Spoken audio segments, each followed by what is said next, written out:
saya ada di sini? Ya, saya melihat.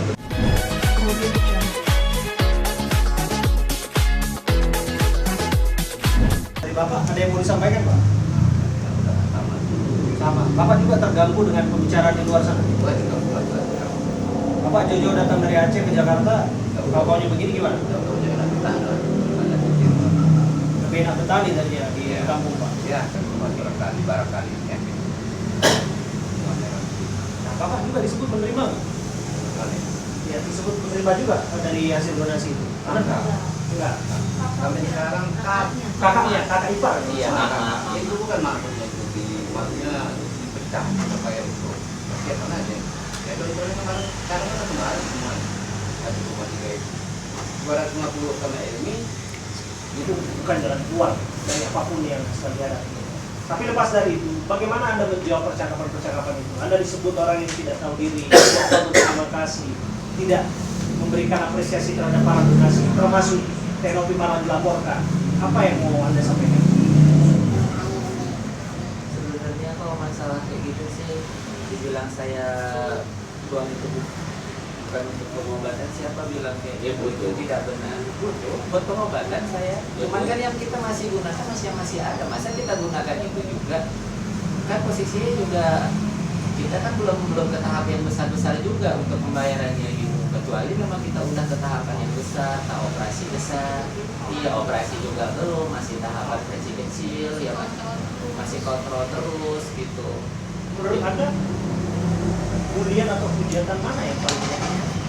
Ya juga yang paling menyakitkan yang katanya kita mau disiram air keras lah gitu, terus Ada yang seperti Donasi itu? air keras Donasi untuk air. membuat mereka. itu tuh Ngancam saya. ya, itu. Ada ancaman juga? Iya, donasi air keras yuk buat nyiram Wawa sama keluarga. Oh, ini masih sebatas percakapan netizen ya, komentar-komentar. Iya. Tapi belum ada sampai surat kaleng sama macam Iya, segala. tapi kalau teror udah di HP ini. Ada? Banyak. Coba kasih tunjuk ke saya. Ada tidak? Makanya juga Makanya kasih juga tunjuk ke saya. teror. nggak ada orang Gak apa-apa. Kalau misalnya ada tugas itu kan tidak boleh dibenarkan. Apapun itu yang namanya teror dan lain sebagainya itu tidak boleh. Coba kasih tunjuk. Ini nomor-nomor. Iya. Jadi kesel juga gitu, karena apa? Aku bukannya nggak berterima kasih sama Mbak Natu, berterima kasih banget ya, waktu kita nggak ada apa-apa, kebaikan aku lagi. Kenapa Saya seperti bantu itu? teruskan terus. Iya. Ini loh sebentar. Gini, kenapa saya ada di sini? Ya, saya melihat ketua yayasan. Intinya dia nggak punya kemampuan untuk menggalang dana secara pribadi menggunakan yayasannya. Kenapa? Karena mungkin dia udah tidak boleh lagi untuk menggunakan uang yayasan itu, pengdonasian.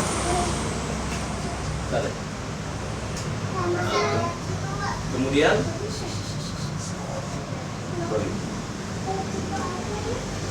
kemudian si Novi ini kerjasama dengan Denny Sumargo.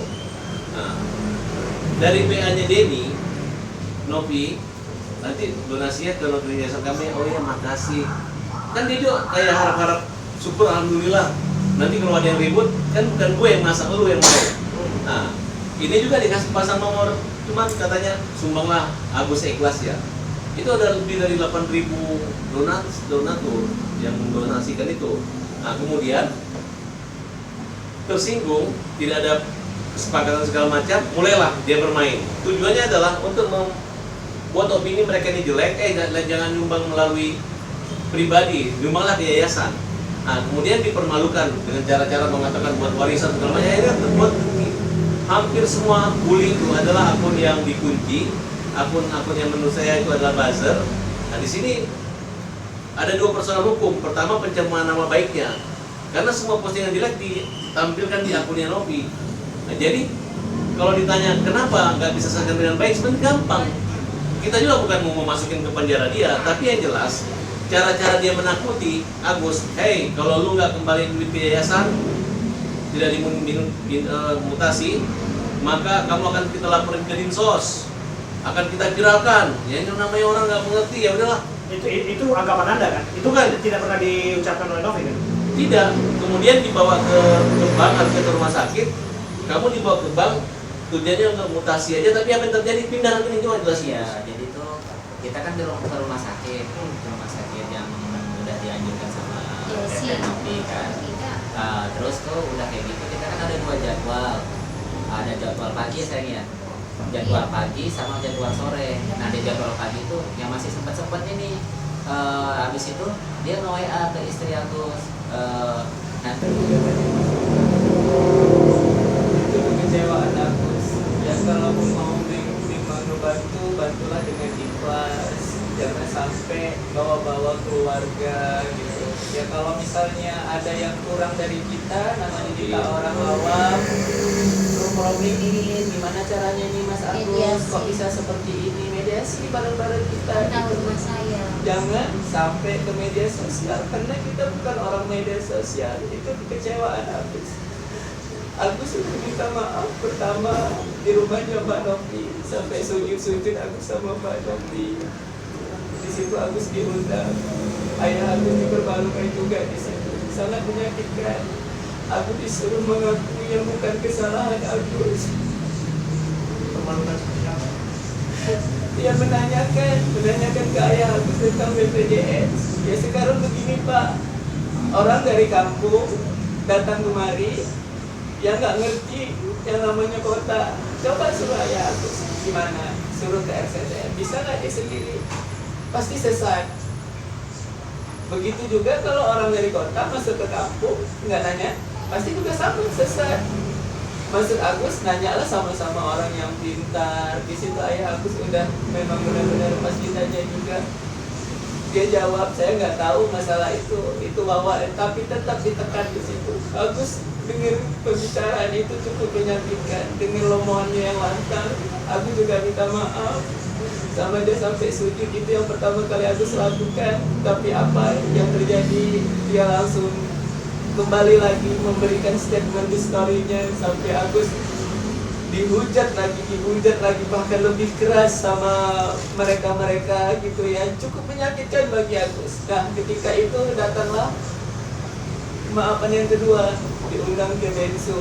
Agus berharap di situ udah selesai, udah tuntas, tidak ada perjanjian masalah lagi. Tapi masih sama dia melakukan hal seperti itu, memposting ulang komenan jelek netizen untuk memberikan dijelekan lagi buat kita semuanya gitu. Gimana nggak menyakitkan di situ? Coba bayangin gimana menyakitkannya gitu. Kekecewaan Agus tuh cukup besar gitu. Kenapa dia membantu tapi dia sendiri yang menjatuhkan Agus dan sekarang membaikkan Agus lagi?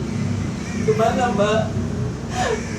Mbak baik memang, tapi janganlah jatuhkan harga diri Agus. Kalaupun memang Mbak pengen uangin itu misalnya ke yayasan, Gus bilang dari awal, nggak apa-apa, dari awal bilang, Gus uang ini biar Teteh Novi bawa ke yayasan ya, biar Teteh kontrol. Subhanallah, kalau dengan bahasa kayak gitu kan Agus senang gitu. Ini udah dijelek-jelekin dulu, begini, tiba-tiba dia seperti itu, tiba-tiba aku lagi sakit, ada terjadi pengalihan begini, pengalihan ini. Coba gimana tuh rasanya sakitnya. Sampai sekarang tuh gara-gara masalah seperti ini terekspos terus gitu. Semakin banyak Agus memberikan apa namanya klarifikasi, ini pasti buat nanti semakin salah, malah dibuat di meme-meme yang lucu lah. Agus nggak tahu terima kasih lah ya, karena mereka nggak tahu dari awal kejadian seperti apa. 2 kali Mbak Novi Agus minta maaf. Pertama Agus sujud, kedua Agus minta maaf di tempat Densu. Tapi kenapa Mbak Novi perlakukan Agus seperti itu? Agus kepengen baik-baik aja sama Mbak Novi. Mari kita kumpul di sini, kita ngobrol di sini. Jangan ke media, bareng-bareng sini gitu. Kan enak. Kan Bapak Farhad juga orang yang pengen berdamai gitu. Gimana caranya? Ke sini ngumpul. Jangan ke media sosial, jangan bawa kamera. Agus kepengen hidup Agus damai-damai aja Mbak. Gitu. Sama Rujak? Iya. Oke, benar. Jadi saya pikir matanya. Jadi dan saya bisa menyaksikan bahwa ini bukan drama. Saya bisa melihat air mata. Saya bisa melihat air mata di sini. Jadi bagi siapapun yang menyatakan bahwa ini drama dan sebagainya, this is real life, this is real story. Ini cerita yang sebenar-benarnya dan tidak dibuat. Dan bagi saya tidak boleh kita untuk menghujat satu sama lain. Saya lihat Bapak juga bersedih di sini. Itu sebenarnya keadaan seperti ini. Aku juga Anda mungkin membuat meme dan lain sebagainya, hujatan-hujatan. Saya pikir hentikan, bijaksana untuk menggunakan hal-hal yang ada di platform rekam Anda, dan lihatlah yang sebenarnya. Saya Abraham Silaban, saya datang ke sini hanya untuk satu hal. Saya untuk lihat keadaan itu mata kepala saya sendiri dan tidak lebih-lebihkan, tidak dikurang-kurangkan. Saya hadirkan kepada Anda yang menyaksikan. Inilah terakhir Bang Farhan. Bang Farhan. Ketemunya itu di mana sih berdua? Aduh. Iya kayak gimana ya, bentar ya saya ceritain. Diulang lagi nggak sih ini? Bagus. Hah? Ceritain kita awal mula bertemunya dulu di mana dan seperti apa kejadiannya? Cie Mbak kepo ya sama Agus. Jadi itu awalnya dulu Agus kan kerja itu di restoran juga sih, sama di Gajah Mada. Jadi itu kan kita lagi di tempat kerja aku tuh lagi butuh orang kan. Jadi Agus cari tuh buat di tempat Agus kerja, kebetulan cewek. Terus abis itu kita chat-chatan, pas kenalan gini, ada lowongan ya katanya. Iya. Ya udah aku bilang gitu kan, coba deh kirimin foto kamu. Ih buat apa katanya, kan kok masa kerja suruh kirim-kirim foto katanya gitu kan. Ya Agus penasaran dong gimana dia gitu kan. Soalnya lagi jomblo juga, mana tahu bisa mengisi isi hidup gitu kan. Nah setelah itu ya udah besok dateng lah pagi ya gue bilang gitu kan. Ya udah tuh dia dateng tuh jam 10. Terus dia telepon, nih aku udah di depan nih katanya gitu kan. Siang ya jam 10, pokoknya jam berapa lah itu nggak tahu lah, Bang pun lupa lah. Sore. Iya siang mau jam 1 begitulah, sorry maaf, maksudnya lupa ingat gitulah ya.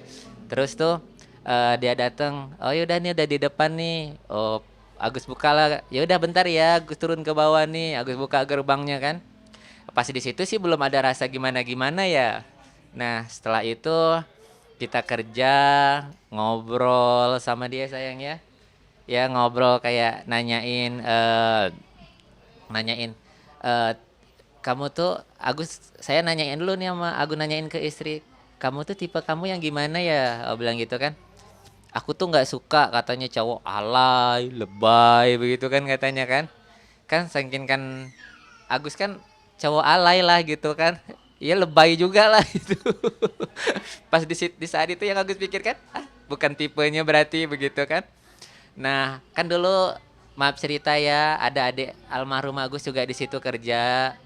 Terus adik Agus kan barengan tidur bareng sama dia kan. Terus adik Agus bilang, "Bang, tadi Ega lihat ada fotonya Bang Agus di handphonenya Mbak Elmi," katanya gitu kan. Terus masa sih ya bilang gitu kan. Iya soalnya kan dia cewek cuek gitu kan, nggak banyak ngomong Mbak.